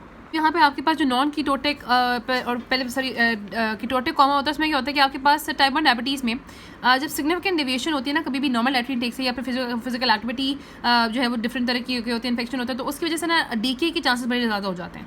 आपका प्लाज्मा ग्लूकोज लेवल जो है वो 500 to 700 मिलीग्राम पर डेसीलीटर तक पहुंच जाता है, सिर्फ इस वजह से नहीं कि आपके पास इंसुलिन काम नहीं कर रहा, बल्कि जो दूसरे एक्शन जो हार्मोन्स होते हैं उनके अनअपोज इफेक्ट्स की वजह से भी, counter regulatory hormone epinephrine glucagon के अनअपोज इफेक्ट की वजह से भी ये हो जाता है। अब यहाँ पे आपको पता है कि हाइपरग्लाइसीमिया के साथ आपको पता है जैसे हमने देखा कि उसकी जैसे ऑस्मोटिक डाययूरेसिस हो जाती है, फिर मार्क डिहाइड्रेशन होती है, तो ये कीटोएसिडोटिक स्टेट आ जाती है। और बाकी आपको पता है कि कीटोजेनिक मशीनरी तो बड़ी हुई होती है, इंसुलिन जब बहुत ज़्यादा मैंने कि बिल्कुल ही डेफिशिएंट हो जाए, क्योंकि टाइप 1 में तो आपके पास बिल्कुल भी आपके पास इतना थोड़ा सा भी इंसुलिन नहीं होता जो कि हार्मोन सेंसिटिव लाइपेज को इनहिबिट रखे, तो हार्मोन सेंसिटिव लाइपेज जो आपके पास यहाँ पे एक्टिवेशन हो जाती है, और उसकी वजह से क्या होता है कि आपके पास फ्री ब्रेक होते हुए जाके लिवर में जाते हैं, उनकी कीटोन बॉडीज बनती है, और वो जो कीटोन बॉडीज होती हैं, क्योंकि आपको पता है कि कीटोजेनेसिस स्टार्वेशन की डेप्रेशन होती है, तो वो आपकी जो कीटोन बॉडीज होती हैं वो आपके पास ज़्यादा ब्लड में बढ़ जाती है। जब कीटोन बॉडीज़ आपके पास जो है ना वो सिक्रीट नहीं होती, तो उसकी वजह से कीटोन्यूरिया कीटोनीमिया तो हो रहता है, लेकिन इसकी वजह से मेटाबॉलिक एसिडोसिस हो जाती है, क्योंकि एसिडोटिक बॉडीज़ होती है ना, ये एसीटोन एसिटिक एसिड और हाइड्रोक्सीबिटेरिक एसिड। अब जो टाइप 2 डायबिटीज है इसमें यूजुअली ये नहीं होता, इसमें आपके यूजुअली आपके पास एक नॉन कीटोटिक कॉमा होता है, जिसमें अगेन वो चीज़ कि non ketotic comma severe dehydration से और भी ज़्यादा कॉम्प्लिकेट हो जाता है, क्योंकि अगेन आपके पास हाइपर जो है ना वो ग्लाइसीमिया है, तो उसकी वजह से अगेन ऑस्मोटिक डाययूरेसिस हो रही है, डिहाइड्रेशन हो ही रही होती है, ठीक है। तो टिपिकली आपके पास जो इंडिविजुअल्स होते हैं यूजुअली इसमें कोई और एडल्ट होता है जो कि स्ट्रोक या इन्फेक्शन से जिसका अभी अटैक हुआ, उसके वो वाटर इंटेक नहीं कर पा रहा, तो उस वजह से यूजुअली है ना टाइप 2 डायबिटीज में नॉन कीटोटिक हाइपरस्मोलर कॉमा होता है। अब आपके पास जो क्रॉनिक कॉम्प्लिकेशन होती है डायबिटीज की, नंबर यहाँ पे कि इसमें डायबिटीज की जो कॉम्प्लिकेशन होती है लॉन्ग स्टैंडिंग, वो आपकी वो होती है जो कि मेनली मॉर्बिडिटी कॉज कर रही होती है, जिसमें मैक्रोवास्कुलर और माइक्रोवास्कुलर कॉम्प्लिकेशन हो सकती है। जो आपकी मैक्रोवास्कुलर वो आपकी स्मॉलर आपके पास लार्ज वेसल्स में, जो आपकी मीडियम साइज वेसल में जो आपके एथेरोस्क्लेरोसिस हो जाता है, जिसमें आपके पास माइक्रोड इन्फेक्शन है, स्ट्रोक है, एक्सट्रीमली इस्कीमिया है, और माइक्रोवेसल्स जो होती है वो मेरी रेटिना किडनी और नर्व्स की प्रॉब्लम आ जाती है। अब सबसे पहले बात करें आपके पास यहाँ पे ना 3 मेजर पाथवेज होते हैं जो कि आपकी क्रॉनिक डायबिटीज की कॉम्प्लिकेशन कॉज होती है। सबसे पहले अगर हम बात करें फॉर्मेशन ऑफ एन ग्लाइसेशन प्रोडक्ट्स, तो जो एडवांस ग्लाइसेशन प्रोडक्ट्स होते हैं ये कब बनते हैं? जब आपके पास नॉन एंजाइमेटिक रिएक्शन होता है बिटवीन द ग्लूकोज प्रिकर्सर, जैसे ग्लाइऑक्सिन है, मिथाइल ग्लाइऑक्सिन है, 3-डीऑक्सी ग्लूकोजोन है with the amino groups of the proteins, तो ये एज बनते हैं और ये रेट से कनेक्ट करते हैं, और जो कि आपके पास मैक्रोफेज टी सेल्स के ऊपर होती है, एंडोथेलियम्स के ऊपर होते हैं, और वास्कुलर स्मूथ सेल के ऊपर भी होते हैं। और आपके पास इनमें कॉम्प्लिकेशन क्या होती है कि इस वजह से एक तो ये जब एज रेट सिग्नलिंग होती है तो आपके पास साइटोकाइन रिलीज होते हैं, और जो रिलीज होता है जो कि आपके पास वेसल्स के अंदर बहुत ज़्यादा बेस मेम्ब्रेन को डिपॉजिट कराता है, वजह भी रिलीज होते हैं। सिमिलरली आपके पास रिएक्टिव ऑक्सीजन स्पीची भी बनती है, प्रोकॉगुलेंट एंटीबॉडी भी बढ़ जाती है, और बहुत ज़्यादा प्रोलिफरेशन होती है आपके वेस्कुलर स्मूथ मसल्स की भी, ठीक है। और इसके अलावा ये भी होता है कि एज डायरेक्टली भी बहुत ज़्यादा क्रॉस लिंकिंग कॉज करता है एक्स्ट्रा सेलुलर प्रोटीन्स होती है मैट्रिक्स की प्रोटीन की, जिसके अंदर फिर आपके पास कुछ मॉलिक्यूल्स होते हैं जो कि ट्रैप हो जाते हैं, जैसे एलडीएल ट्रैप हो जाए तो एथेरोस्क्लेरोसिस का रिस्क और भी ज़्यादा बढ़ जाता है, एल्ब्यूमिन ट्रैप हो जाता है जिसकी वजह से कैपिलरीज के अंदर, तो उसकी वजह से डायबिटिक माइक्रोएंजियोपैथी होती है। दूसरे नंबर के एक्टिवेशन प्रोटीन करने से होता है कि कैल्शियम की सिग्नलिंग में क्या होता है कि आपके पास कैल्शियम आता है, और वो आपके पास कैल्शियम और जो है ना वो डार्क मिल्क की प्रोटीन कनीसी को एक्टिवेट कराते हैं। अब यहाँ पे होता है ये कि जब आपके पास बहुत सारे पाथवे होते हैं जिनमें प्रोटीन कनीसी जब एक्टिवेट होता है तो उसके 2 तरह के इफेक्ट होते हैं, प्रो एंजियोजेनिक मॉलिक्यूल्स बनाता है और प्रो फाइब्रोजेनिक। प्रो एंजियोजेनिक मॉलिक्यूल्स में वेजफ आ जाता है जो कि अगेन डायबिटिक रेटिनोपैथी में न्यूरोवास्कुलराइजेशन कॉज होता है, और प्रो फाइब्रोजेनिक में आपके पास आ जाता है वो जो ट्रांसफॉर्मिंग ग्रोथ फैक्टर बीटा है जो कि आपके पास जो है ना वो एक्सोसेल मैट्रिक्स की बहुत ज़्यादा डिपोजिशन कराता है, ठीक है। और उसके बाद पोलियो मेटाबॉलिज्म, अब जो वाले आपके ये होता है डिस्टर्बेंस दी पोलियो मेटाबॉलिज्म, जो ऐसी आपके टिश्यू होती है बॉडी में जिनकी ग्लूकोज की अपटेक जो है वो इंडिपेंडेंट होती है, जैसे आपके पास यहाँ पे ब्लड वेसल की लेंस एंड नर्व्स हैं, तो में जब ग्लूकोज जाते हैं तो उनका मेटाबॉलिज्म होता है एल्डोज रिडक्टेज या फिर, और वो सॉर्बिटल में कन्वर्ट हो जाता है, और जब वो फ्रैक्टोज बनता है तो एनएडीपीएच भी यूटिलाइज हो जाता है। अब आपको पता है कि नॉर्मली सेल को ग्लूटाथायोन अपने ऑक्सीडेटिव रिएक्शन में चाहिए होता है, जब ग्लूटाथायोन रिड्यूस हो जाता है मतलब यूज हो जाता है तो उसको दोबारा से रिड्यूस करना होता है इन एनएडीपीएच रिक्वायरिंग रिएक्शन। अगर सारा एनएडीपीएच ग्लूकोज के मेटाबॉलिज्म में यूज हो जाएगा तो वो ग्लूटाथायोन को रिड्यूस करने में यूज नहीं होगा, और आपके पास सेल के अंदर ऑक्सीडेटिव स्ट्रेस बढ़ जाएगा, तो ये मेजर कॉज होता है आपकी डायबिटिक न्यूरोपैथी का। ओके, तो अब हम देखते हैं कि आपके पास डायबिटीज़ में मॉर्फोलॉजिकल क्या चेंजेस आते हैं। सबसे पहले देखते हैं कि पैंक्रियास में क्या चेंजेस आते हैं। पैंक्रियास में आपके पास 4 चेंजेस आ सकते हैं, ठीक है। नंबर 1 क्या हो सकता है कि आपके पास there is reduction in the size and यानी कि नंबर ऑफ द आइलेट्स, जो आपके आइलेट्स होते हैं उनके नंबर और साइज़ में कमी आ जाए, जो कि आपके पास टाइप 1 में तो अच्छा खासा होता है, ठीक है, लेकिन टाइप 2 में थोड़ा सा सटल होता है, इतना ज़्यादा ये नहीं होता। तीसरी चीज़ हो सकती है कि आपके पास यहाँ पे इंसुलिनाइटिस हो जाए, यानी कि आपके पास इंसुलिन यहाँ पे इन्फ्लेमेशन हो जाए, आपको ल्यूकोसिटिक इन्फिल्ट्रेट नजर आते हैं, जैसे कि मैं आपको दिखाती हूँ, बुक में बने हुए हैं, यहाँ पे आपको ल्यूकोसिटिक इन्फिल्ट्रेट्स बहुत ज़्यादा नजर आ रहे हैं, ब्लू कलर के ना, ये सारे इंसुलिन में ल्यूकोसिटिक इन्फिल्ट्रेट्स है, जिसको यहाँ पे इंसुलिनाइटिस कहेंगे, ठीक है। उसके अलावा यहाँ पे हो सकता है अमाइलेट डिपोजिशन। इंसुलिनाइटिस यहाँ पे आपके पास जो होती है वो ज़्यादा होती है टाइप 1 में, जबकि जो अमाइलेट डिपोजिशन आपको ज़्यादा नजर आती है ये आपको ज़्यादा नजर आती है टाइप 2 में, ठीक है। इसके अलावा क्या हो सकता है कि आपके पास दे कैन ऑल्सो भी increase in the size and number of the islets. अब ये इंक्रीज कब हो सकता है? ये हो सकता है कि किसी डायबिटिक मदर का जो नॉन डायबिटिक बेबी है उसमें ये हो सकता है, ठीक है। तो ये बता दिया कि पैंक्रियास में ये क्या चीज़ें होती है, reduction in number and size, leukocytic infiltration, amyloid deposition, और इसके अलावा इंक्रीज इन साइज हो जाए, जो कि उसमें हो जाता है। अब यहाँ पे जो डायबिटिक की मैक्रोवास्कुलर कॉम्प्लिकेशन है उसमें क्या क्या हो सकता है आपको बताइए कि इसमें मीडियम या लार्ज साइज आर्टरी, अच्छा ये आपको अमाइलेट डिपोजिशन नजर आती है, ठीक है। मीडियम और लार्ज साइज आर्टरी जो है वो इन्वॉल्व होती है, तो उसमें आपके पास मायोकार्डियल इन्फार्क्शन हो सकता है, रीनल डिजीज हो सकता है, उसके अलावा गैंग्रीन हो सकता है आपकी बड़ी वेसल्स का। आपको पता है कि जो गैंग्रीन है वो 100 टाइम ज़्यादा कॉमन होता है आपके पास डायबिटिक पेशेंट में, ठीक है।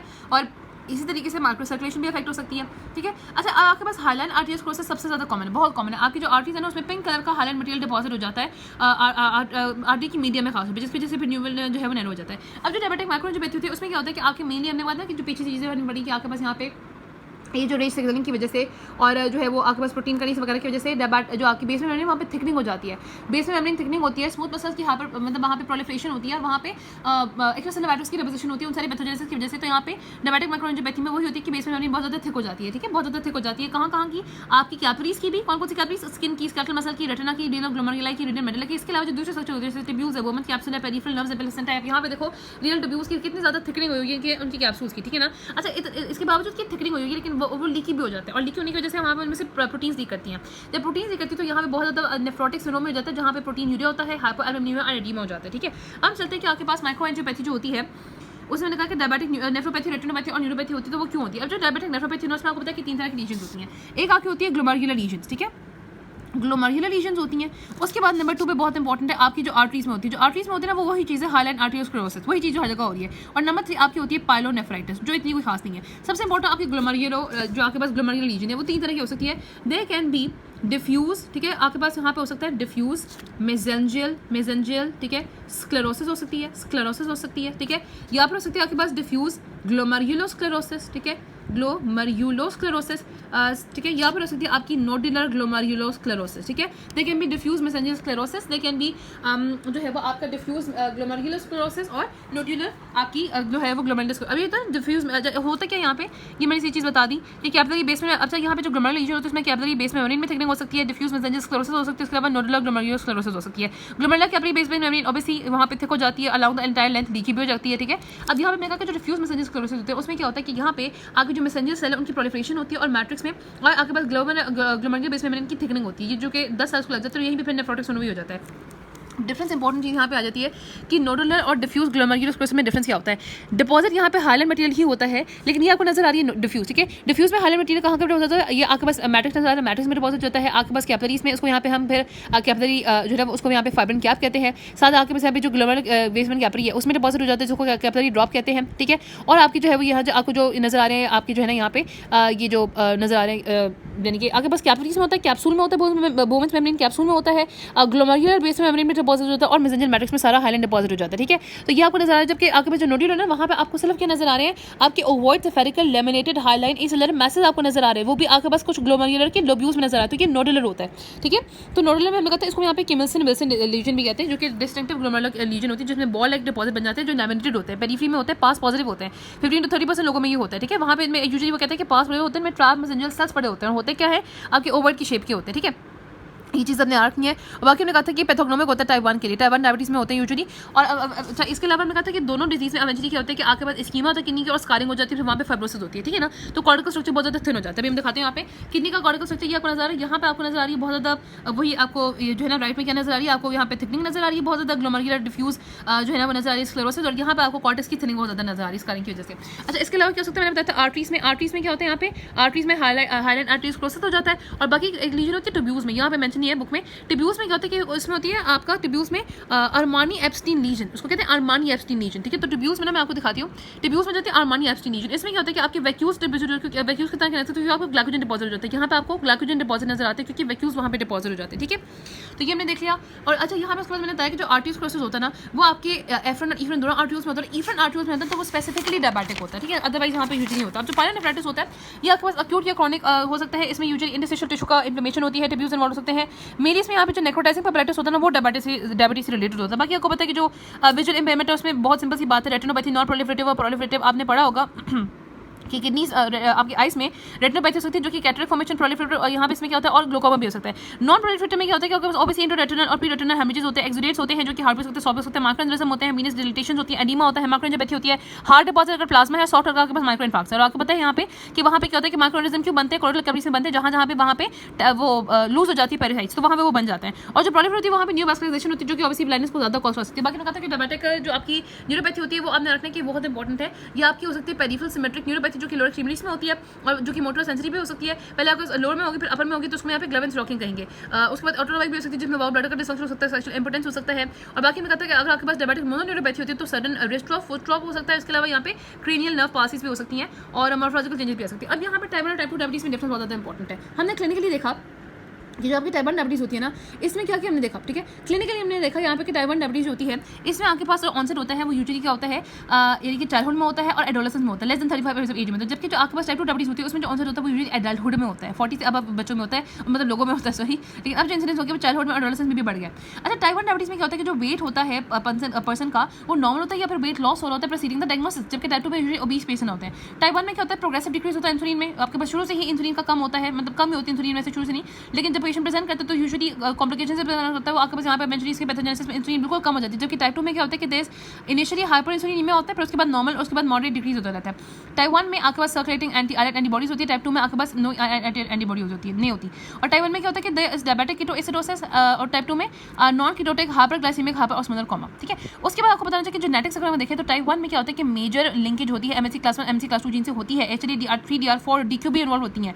आपके पास यहाँ पे जो जेनेटिक लोकस होता है वो टाइप 1 में क्रोमोसोम नंबर 6 होता है। टाइप 2 में क्या होता है कि आपके पास कुछ डायबिटोजेनिक और ओबेसिटी रिलेटेड जीन्स होती हैं और आपके पास कोई भी जेनेटिक लोकस नहीं होता। टाइप 1 में जो आपके पास मोनोजाइगोटिक ट्विंस का कॉन्कोर्डेंस रेट होता है ना वो 50% होता है, जबकि टाइप 2 में 80 to 90% होता है। और आपके पास जो फैमिली हिस्ट्री होती है वो टाइप 1 में 20% से कम होती है, जबकि टाइप 2 में 40% होती है, 60% होती है, सॉरी। तो टाइप 2 ज़्यादा जो है ना वो आपकी जेनेटिकली एसोसिएटेड होता है, ठीक है। अगर हम देखिए पैथोजेनेसिस में तो टाइप 2 में ऑब्वियसली ऑटोइम्यूनिटी होती है, जबकि टाइप 1 में क्या होता है टाइप 1 में ऑटोइम्यूनिटी होती है, टाइप 2 में क्या होता है इंसुलिन रेजिस्टेंस होती है, बीटा सेल डिसफंक्शन होता है और फैट जो फ्री फैटी एसिड होता है वो भी इंसुलिन की सिग्नलिंग को कम कर रहे होते हैं, इन्फ्लेमेशन कॉज करके बीटा सेल डिसफंक्शन वो भी कॉज करता है, एडिपोज वगैरह सारा कुछ। और पैथोलॉजी अगर टाइप 1 में आपके पास इंसुलिनाइटिस होता है ऑटोइम्यून, जबकि टाइप 2 में हमारा डिपोजिशन ज़्यादा होता है। टाइप 1 में बीटा सेल डिप्लेशन होती है, आइसर एट्रोफी होती है, टाइप 2 में जो आपके पास यहाँ पे माइल्ड बीटा सेल डिप्लेशन होती है। अब यहाँ पे भी देख लोगे ये डिफरेंस आपके पास सारे यहाँ पे लिखे, ये भी बिल्कुल वही वाले डिफरेंसेस है, ठीक है।